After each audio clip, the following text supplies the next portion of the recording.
Um,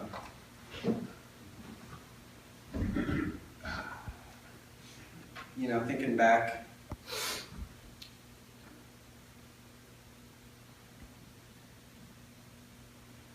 about being a kid, my favorite place on earth was at their house. It was the one true place I felt safe, that nothing would be there besides happiness. It's pretty clear to me I can remember all the small details of the house. The very distinct smell of the garage, which was usually fresh cut grass blades. The screen door, it's the squeak, even the faucets, the very strong Dove bar soap smell coming from his bathroom. I remember things like a real weird OCD thing. He had to always dry down the tub right after I took a bath, or anybody took a bath. He would make an announcement to everybody and say, "Is everybody done?" And then he would be in there with two or three towels in there, toweling everything down. Back to the screen door, I knew around noon when I would spend extended time with my grandparents during the summers. And I knew around noontime when I heard that screen door shut, I knew he was home. He was home from that day's round of golf, and it was on to that day's adventure. My grandpa taught me many things.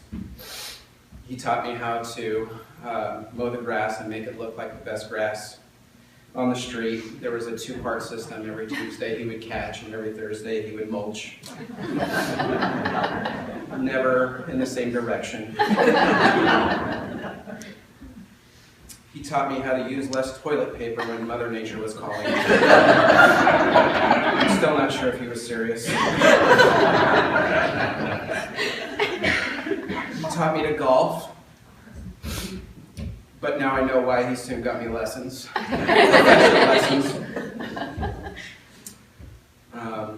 He taught me how to build a 9-hole miniature golf course in the basement that I did every summer. He taught me to be brave.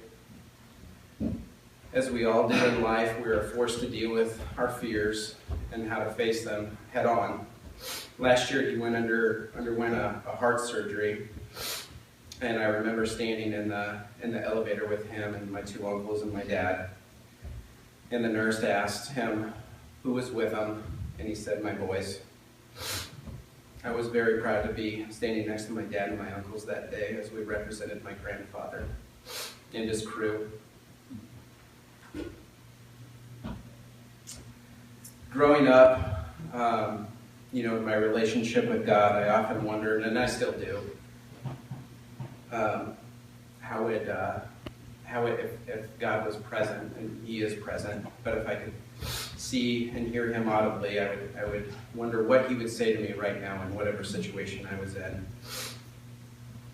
And I quickly resolve my question to what my dad would do and what his dad did for him. As Uncle Mark brought up, he would say, "Be kind to one another." And it sounds a lot to me like John 13:34, which reads, "A new commandment I give to you, that you love one another." He said, "Even as I've loved you, that you'll also love one another." As I prepared for this moment to speak to you now, I realized that God was speaking through him the whole time, and He's still teaching me. Grandpa loved his family very much. He loved his 3 boys. He loved his 3 daughter-in-laws, the 4 grandchildren and the 4 great-grandchildren. He had the same look in his eyes when he said, "I love you," or when he gave you the look, "I love you." And it was the same look, but it all meant the exact same, but different to everybody. I want to read a letter that that my son wrote him last year after Christmas time. And if you don't know, my relationship with my son is very strained.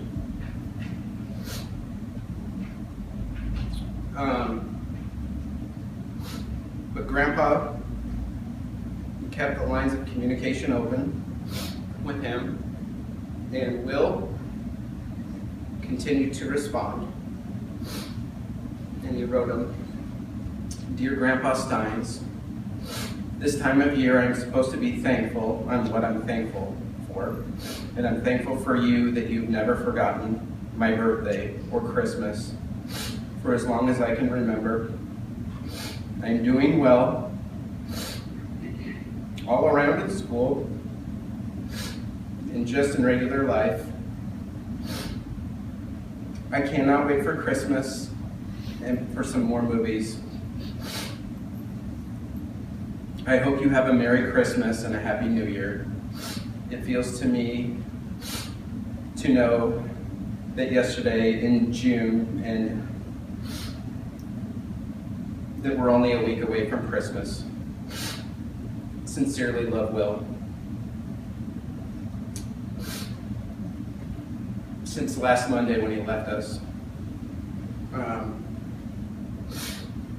I think about him entering into heaven and what the Heavenly Father says to him. And he said, "Good job." And I can hear Grandma saying, probably yelling, "What took so long?" But if he was here today, I would tell him, as the rest of my family would say, "Good job, Grandpa."